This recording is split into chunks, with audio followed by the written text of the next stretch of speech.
आप देख रहे हैं प्राइम टीवी। मैं मोलाशील शुक्ला उत्तराखंड बुलेटिन में आपका स्वागत करते हुए बढ़ते खबरों की ओर। हरिद्वार में दुकानों के आवंटन में गड़बड़ी और भ्रष्टाचारी का मामला लगातार सामने आया है। बता दें कि सिडकुल रोशनाबाद जैसेस कॉलोनी में थोक केंद्रीय उपभोक्ता भंडार की 2 दुकानें खोली गई, जिन्हें 2 ऐसी महिलाएं चलाती हैं जिनके नाम यह दुकानें आवंटित नहीं की गई हैं, और जिन लोगों के नाम यह दुकानें आवंटित की गई हैं वह विभाग में अन्य नौकरी करते हैं।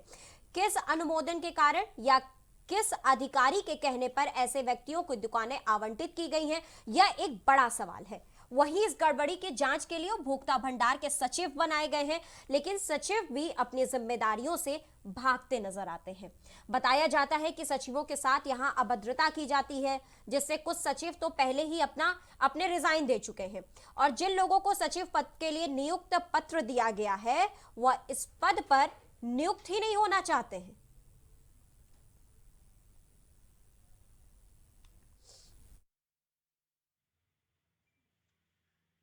ये सब सामान सरकारी उसमें आता है। तो अभी वहाँ पे 3 महीने पहले चार्ज था मेरे बाद में। वहाँ पर जो एडीसी हैं नफ्याल सर, उनके आदेश हो चुके हैं। अब वही उसको देखेंगे, मैं उसमें नहीं है।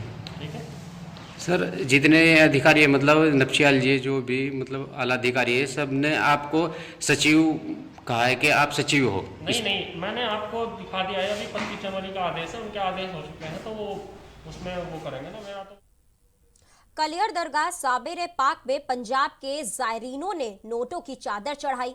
2 दिन से अजमेर शरीफ जाने वाले जायरीनों की भारी भीड़ कलियर में जमा है।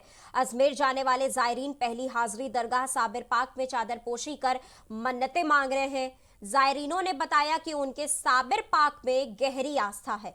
पंजाब के जगराव के आशिके साबिर क्लब सावेदार का जत्था हर साल की भांति इस साल भी दोनों दरगाह साबिर पाक और इमाम साहब में 10 और 20 के नोटों की बनी 45,000 रुपए की नोटों की चादर को दरगाह में पेश किया गया है। जत्थे द्वारा 4 दिन तक लंगर का खाना बनाकर गरीबों को खिलाया गया और मुल्क में अमन चैन की दुआ मांगी गई।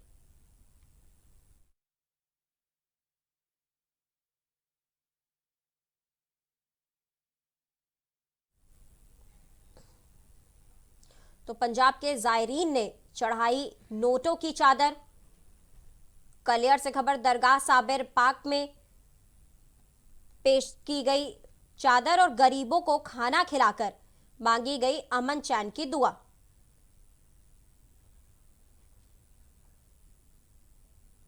लक्सकर में एसएसपी के निर्देश पर नशे और अवैध शराब के खिलाफ अभियान चलाया गया, जिसमें पुलिस को एक बड़ी कामयाबी हासिल हुई। पथरी पुलिस ने करीब 1 दर्जन अवैध कच्ची शराब बनाने की भट्ठी पकड़ी और साथ ही 8,000 से 10,000 लीटर लहन बरामद किया गया। हालांकि शराब बनाने वाले माफिया भागने में कामयाब रहे, लेकिन इस बड़ी कार्रवाई से अवैध कच्ची शराब का कारोबार करने वाले लोगों में हड़कंप मचा हुआ है। श्रीमान वरिष्ठ पुलिस अधीक्षक महोदय द्वारा आदेशित किया गया है कि अवैध कच्ची शराब और नशे के विरुद्ध में निरंतर कार्रवाई जारी रहेगी। उसी के क्रम में अलावलपुर, दिनारपुर, कलार का डेरा और सत्तों के पीर से सटे हुए क्षेत्रों में संभावित ठिकानों को पता किया गया। जो विशेष दस्ते का गठन किया गया है, उनके द्वारा प्रभावी कार्रवाई की गई, जिसमें दर्जनों भट्टियाँ और लाहन को हमारे द्वारा नष्ट किया गया है। ये 8 से 10,000 लीटर केमिकल लाहन है, जिससे शराब तैयार की जाती है, और इनके जो ड्रम और उपकरण हैं। जहां एक तरफ डॉक्टरों को धरती का भगवान माना जाता है, तो वहीं कुछ डॉक्टर इस पेशे को बदनाम करने से पीछे नहीं हट रहे। कुछ ऐसा ही नजारा देखने को मिला भगवानपुर के सामुदायिक स्वास्थ्य केंद्र में, जहां ड्यूटी के समय एक डॉक्टर नशे में धुत ओपीडी रूम की कुर्सी पर बैठा सो रहा है और बाद में अस्पताल के बाहर जाकर फुटपाथ पर लेट जाता है। बताया जा रहा है कि डॉक्टर शराब का आदी है और नशे के चलते अक्सर चर्चाओं में रहते हैं।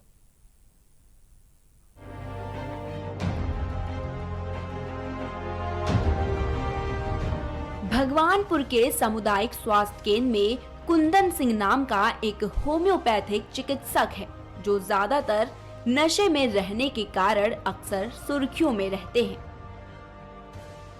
बताया जाता है कि पहले भी अस्पताल के कार्यकारी और चिकित्सा अधिकारी डॉक्टर विक्रांत सिरोही ने डॉक्टर की शिकायत थाने में कर दी थी।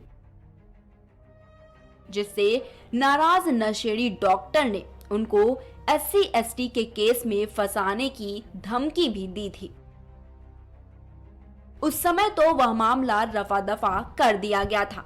इसके बाद भी ये नशेड़ी डॉक्टर अपनी इस बुरी आदत से बाज नहीं आया और अपनी आदत से मजबूर नशे में धुत होकर OPD रूम में जाकर बैठ गया। जब मामले की भनक मीडिया कर्मियों को लगी तो उन्होंने डॉक्टर की इस करतूत को कैमरे में कैद कर लिया। कुछ ही देर में डॉक्टर कुर्सी से उठकर अस्पताल के बाहर फुटपाथ पर जाकर लेट गया। देखिए, हमारे यहाँ पर एक होम्योपैथी विभाग है जिसके फार्मासिस्ट श्री कुंदन जी हैं। मुझे भी अभी जानकारी मिली है कि उनके द्वारा शायद कुछ इस तरह का कोई कृत्य किया गया है। तो मैं जो होम्योपैथी में हमारे डॉक्टर साहब हैं, डॉक्टर डिमरी, मैं उनसे अभी बात करूंगा इस विषय में और जो भी आवश्यक कानूनी कार्रवाई होगी वो ज़रूर की जाएगी। देखिए, मैं इस बारे में कह नहीं पाऊंगा क्योंकि विभाग दूसरा हो गया है होम्योपैथी, लेकिन ओवरऑल अगर देखा जाएगा तो जो भी इसमें विधिक कार्रवाई है वो ज़रूर की जाएगी और बिल्कुल की जाएगी। जब इस संबंध में कार्यकारी चिकित्सा अधिकारी डॉक्टर विक्रांत सिरोही से बात की गई तो उन्होंने कहा इस बारे में इनके अधिकारी डॉक्टर डिमरी से बात की जाएगी। हालांकि उन्होंने ये भी कहा कि जो भी आवश्यक कार्रवाई होगी वो की जाएगी।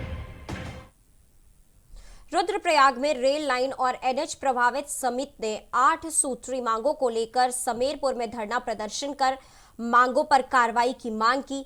साथ ही ऐसा नहीं होने पर 26 फरवरी से रेलवे लाइन का निर्माण कार्य बंद करने के साथ ही कंपनी कार्यालय में तालाबंदी की चेतावनी दी। समिति के अध्यक्ष नरेंद्र सिंह रावत के नेतृत्व में ग्रामीणों ने सुमेरपुर में रेल लाइन निर्माण स्थल पर प्रदर्शन करते हुए धरना दिया। ग्रामीणों ने कहा कि कंपनी प्रबंधन ने प्रभावित परिवारों को रोजगार देने की बात कही थी। लॉकडाउन में कई प्रशिक्षित युवा गांव लौट गए हैं, लेकिन कंपनी द्वारा किसी को रोजगार अभी तक नहीं दिया गया है। रेलवे विकास निगम और निर्माणदायी संस्था से संपत्तियों के पुनर्निर्माण की मांग की जा रही है, लेकिन अभी तक इस दिशा में कोई कार्रवाई नहीं हो पाई है। 82 परिवारों को मुआवजा भी अभी तक नहीं मिल पाया है। सर्वप्रथम बेरोजगारों को रोजगार, सेकंड प्रदूषण से मुक्ति और ध्वनि प्रदूषण रात को 12-12 बजे तक 1-1 बजे तक मशीनें चल रही हैं, उससे हमारे को छुटकारा मिल जाए। और हमारे प्रथम मांग यही है कि हमारे जो है प्रभावितों को उत्तराखंड में अब भिक्षावृत्ति एक व्यवसाय का रूप लेने लगी है। स्थिति यह है कि हर प्रमुख पर्वों पर प्रदेश के तीर्थ स्थानों और मुख्य शहरों में दूसरे राज्यों से आने वाले भिखारियों की संख्या लगातार बढ़ती जा रही है। यह स्थिति तब की है जब उत्तराखंड में सार्वजनिक स्थलों पर भिक्षावृत्ति पर प्रतिबंध लगा हुआ है। प्रदेश सरकार ने इसके भिक्षावृत्ति निषेध अधिनियम भी लागू कर दिए हैं। इन अधिनियम में यह कहा गया है कि सार्वजनिक स्थानों पर भीख मांगने या देते हुए पकड़े जाने पर यह अपराध की श्रेणी में होगा और इसमें बगैर वारंट गिरफ्तारी भी हो सकती है। दूसरी बार अपराध सिद्ध होने पर सजा की अवधि 5 साल तक हो सकती है। निजी स्थलों पर भिक्षावृत्ति की लिखित और मौखिक शिकायत पर अधिनियम की धाराओं के तहत कार्रवाई की जाएगी। नाम के लिए कानून तो बना, लेकिन भिक्षावृत्ति पर रोक नहीं लग पाई।